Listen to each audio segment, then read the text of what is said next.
My father had been called out to investigate what I thought was an aircraft accident some distance from here on a ranch close by, and he came back much later one evening, about maybe 2 o'clock in the morning, with a car full of debris, like metallic debris. Mm-hmm. And he was very excited about it. He unloaded a good part of this debris into the house here, into the kitchen part, and he woke my mother and myself up to come look at this, because he had no idea what this was. Mm-hmm. Material that it consisted of was more foil-like, although it was a very strong, very tough material. Mm-hmm. Material that was not easily malleable, not like tin foil that you could just bend back and forth. Parts of it looked like balsa wood type members, but metal like balsa wood. Mm-hmm. Very light and very strong. And it had a sort of metallic glint to it, mm-hmm. Like a dull aluminum surface. Mm-hmm. I guess the most mind-boggling or startling feature was along the inner surface of some of these members was like a writing. Oh. The writing itself was not English numerals or the Greek alphabet or anything of that nature. It looked more like an Egyptian hieroglyphic type writing.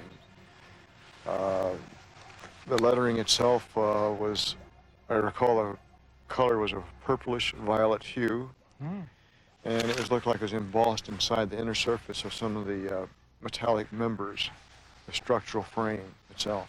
Oh. I recall the longest piece I found was about 18 inches in length, and maybe a half inch. It's like an I-beam, about a half inch in circumference or diameter. I think he came to the conclusion that this was probably not anything that was made here, at least on this planet. Oh. Good morning, Mr. Brazel. Mr. Yaoi. How are you? Nice to meet you, sir. You've got a lot of people. 先入観を与えないため、ブラーゼル氏が話し終えるまで、マセール博士には黙っていてもらうことにした。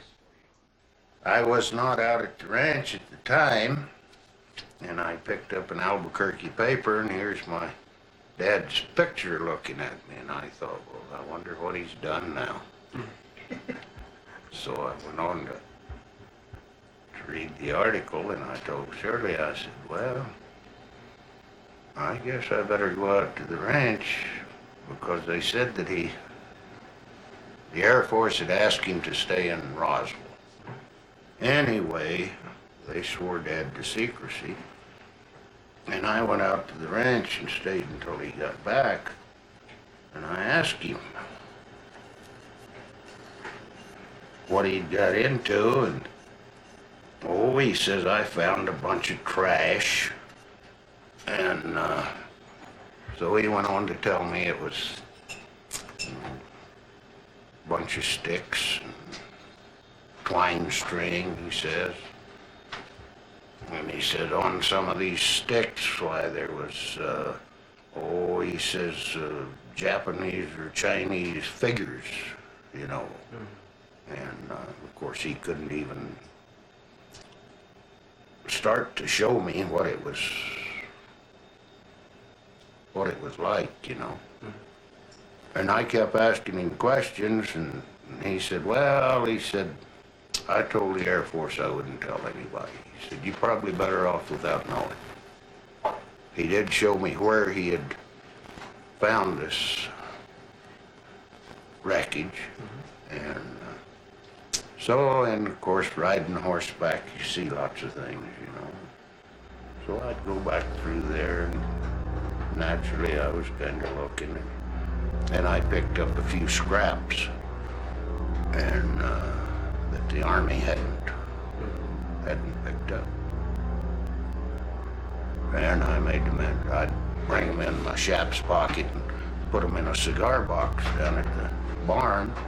But the little scraps,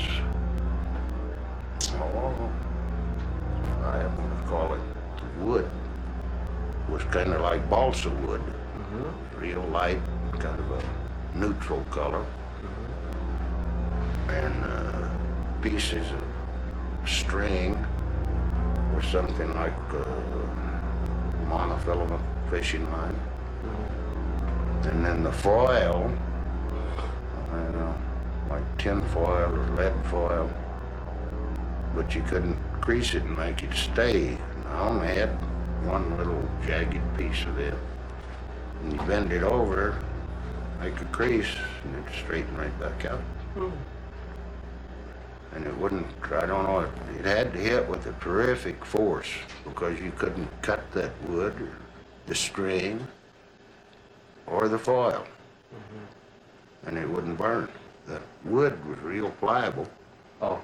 And, but it wouldn't break. It was something, I don't know, felt like balsa wood, real light, you know. And of course that was kind of before the days of plastic, so it could have been some type of plastic, I don't know. An odd shape, kind of a jagged piece, and the whole area wasn't as large as that ashtray, maybe half that. Yes. But it was, well, like you just tear a piece of paper or something, you know. And, But you couldn't do that.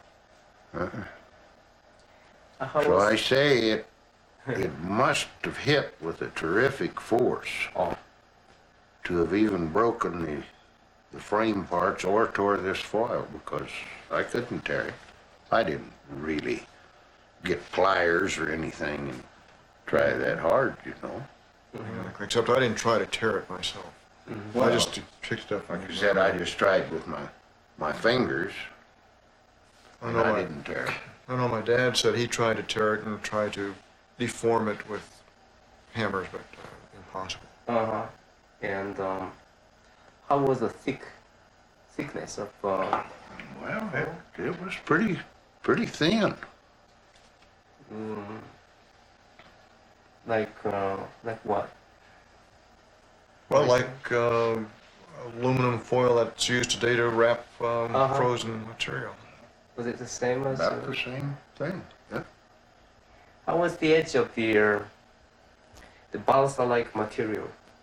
The edge, well, Was it of course, curved? the ends of the pieces I found were kind of jagged, but the edge of the piece lengthwise was smooth. Oh, that's the same.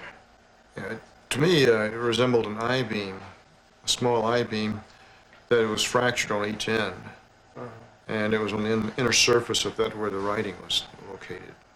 Oh, I see. The longest piece I saw was about 18 inches in length.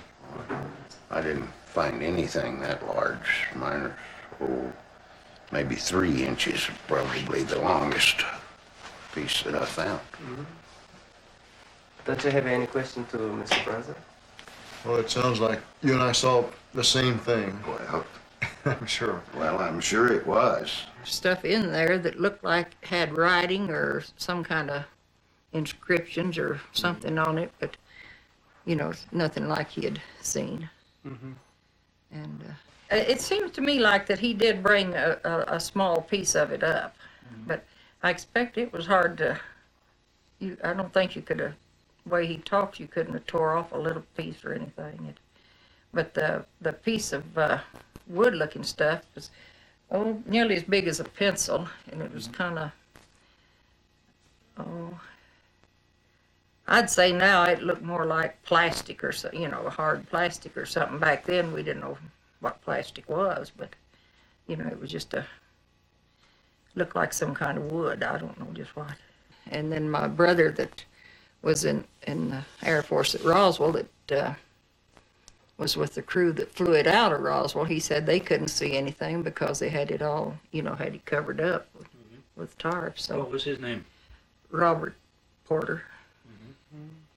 And he's still living in In Great Falls. Yes.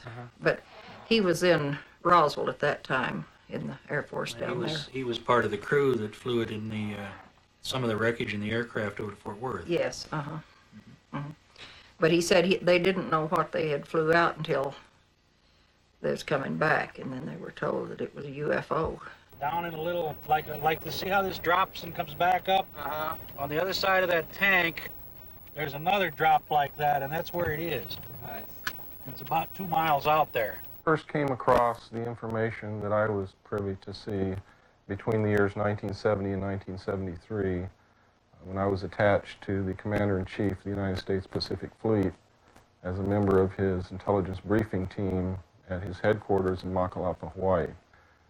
The documents in Grudge 13 were the history of downed craft, alien craft that had crashed because the powerful radar that we were experimenting with after World War II somehow interfered with their guidance systems and caused them to crash.